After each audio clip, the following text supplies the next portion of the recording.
For competitions such as FLL and WRO, moving our robots to certain places is very crucial to earn points.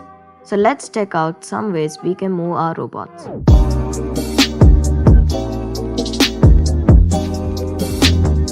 Motor encoders are sensors present in the robot to know the total number of degrees the robot wheel has to move, which we can use to move our robot to a certain distance. First, we need to click on the hub icon and then set both motors to relative position mode.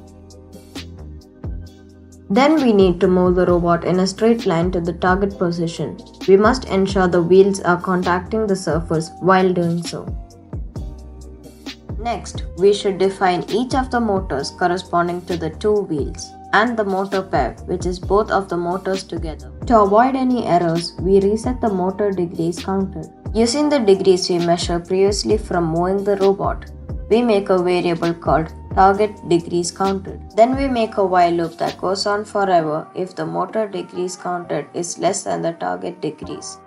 In the while loop, we make the motor pair move, and after the while loop has ended, we stop the motor pair.